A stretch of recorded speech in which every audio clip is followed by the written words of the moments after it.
Most people think the Darknet is just a rumor, a place for paranoid hackers and conspiracy theorists. They're wrong. These are real accounts shared by real people who wandered somewhere they were never supposed to go. A guy I'll call Marcus worked night shifts at a small IT support firm. Nothing glamorous, just resetting passwords, clearing caches, babysitting servers until sunrise. He was the only one in the office between midnight and 6 a.m. That's important. One night, while running a routine diagnostic on a client's old decommissioned server, one that was supposed to be wiped and recycled, he noticed something strange. The drive wasn't empty. There was a folder with no name, just a blank label. He almost skipped it. He didn't. Inside were dozens of compressed archive files, each named with a string of numbers that looked like coordinates, latitude, longitude, and a timestamp. Marcus opened the first one. It was a photograph. A street corner taken at night. Somewhere in Eastern Europe, from the architecture. A woman was walking alone. The next file, the same woman, photographed from closer. The next, even closer. The last image in the sequence showed her front door. Marcus opened another archive. Different woman, different city, same pattern. There were 47 archives. He called the police. They came. They took the server.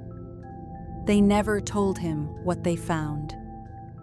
But 3 weeks later, a detective called and told him very calmly not to discuss what he'd seen with anyone. Marcus quit that job the next morning. He says he still checks his own windows before he goes to sleep.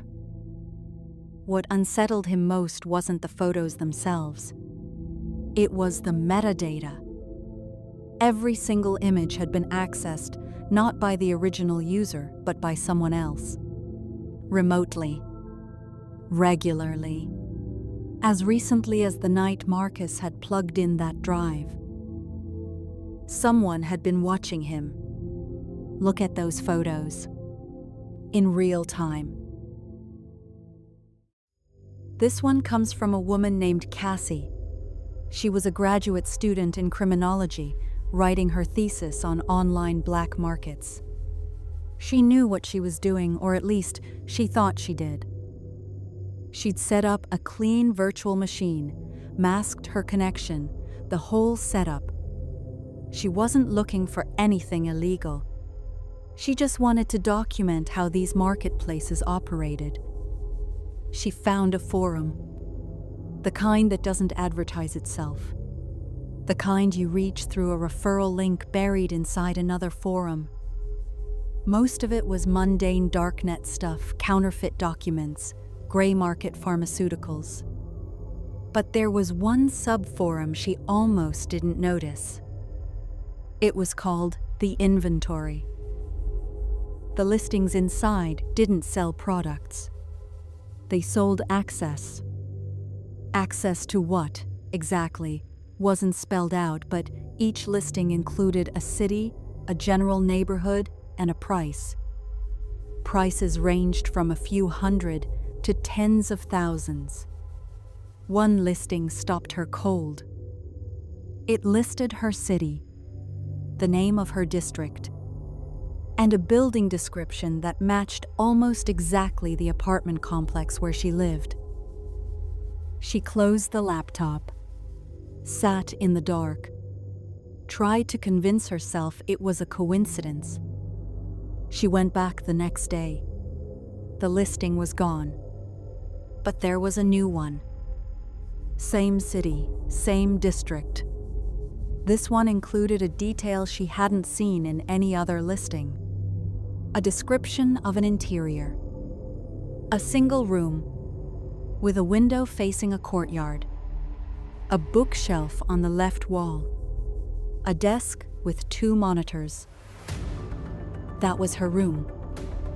She reported it to the police, to her university's cybercrime liaison, and to 2 separate NGOs that track human trafficking networks online. She moved out of her apartment within the week. To this day, she doesn't know if she was a specific target, or if she had simply seen something the wrong person noticed her seeing.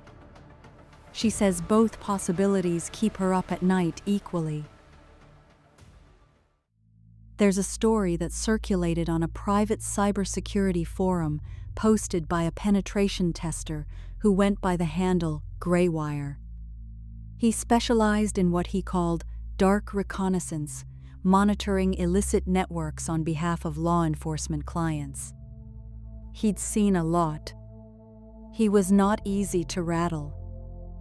One evening, he followed a chain of onion links that eventually landed him on what appeared to be a live auction platform. Clean interface, surprisingly professional. A countdown timer ticking in the top corner. The auction was for access to a live camera feed. Not a recording. A live feed with the ability to issue instructions. The listing described it as a fully consenting performance arrangement. But Graywire had been doing this long enough to know what that language actually meant. He archived the page and started tracing the infrastructure. The platform was running across at least 12 relay nodes in 4 different countries. Then the chat function on the page opened by itself. A single message appeared.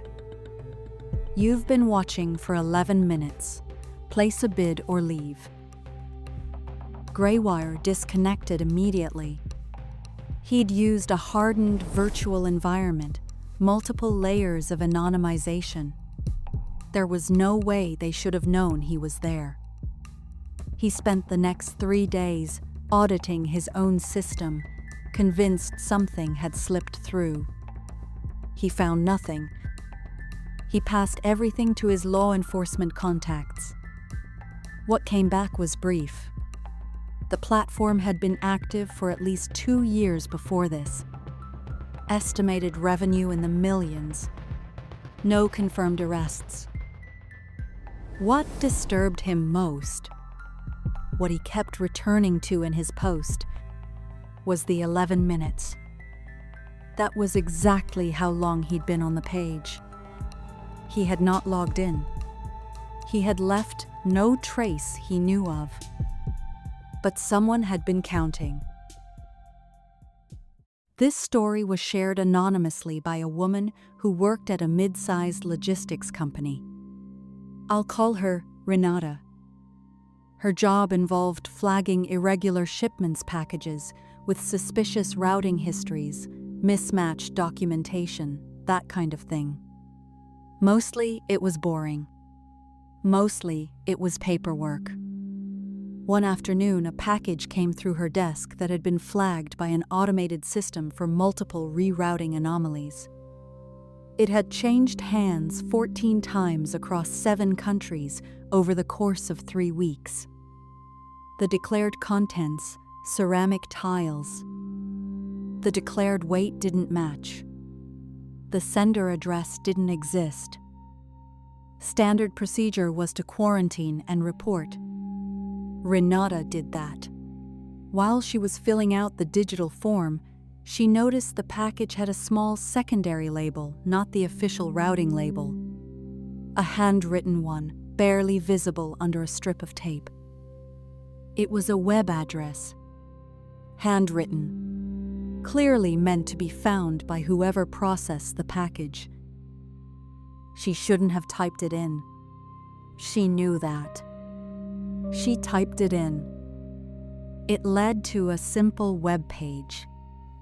White background, black text, a list of names, about 30 of them each, followed by a job title and a city. The 4th name on the list was hers. Her full name. her exact job title, the city she worked in. She called the police. She called her supervisor. She called in a panic her husband. Investigators later determined the package was part of a network using physical shipments as a communication layer, a way of passing information between nodes that couldn't be traced digitally. The web address had been designed to load differently for each visitor, dynamically generating a list that placed the viewer's identity at the top, pulling it from metadata, location data, whatever was available. In other words, the name wasn't already on the list. The page put her name there the moment she arrived. It was designed to terrify, and it worked. The last story is different from the others. It didn't happen to someone who went looking. It happened to someone who tried to help. A man named Joel, a volunteer for an online crisis support group, received a private message through the group's platform one evening. The user had no post history, a blank profile, had clearly just registered. The message said, "I found something, and I don't know who else to tell. I'm scared to go to the police. I think someone has been in my house." Joel responded. That was his job, he responded. Over the next 2 hours, the user who gave a first name, Sam, described finding a small device hidden behind the radiator in their bedroom. Not a smoke detector, not a router. Something smaller. Something with a tiny lens. Sam said they'd been experiencing odd things for weeks. Objects slightly out of place, a persistent feeling of being watched, a car parked outside that seemed to rotate through different positions but always returned. Joel encouraged them to call emergency services. Sam said they were afraid the calls were being monitored.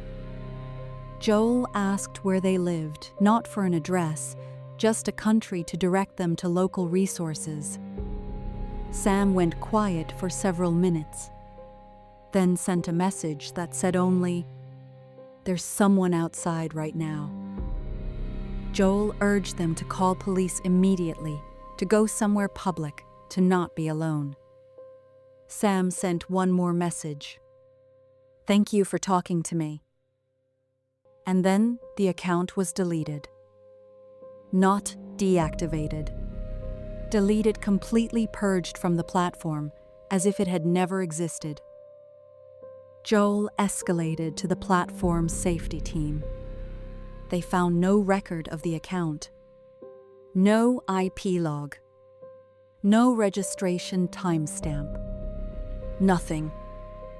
He filed a report with several agencies anyway. He never received any follow-up. He posted his account online almost a year later. He said he still thinks about Sam. He said he doesn't know if it was real. He said he's more afraid of the possibility that it was than the possibility that it wasn't.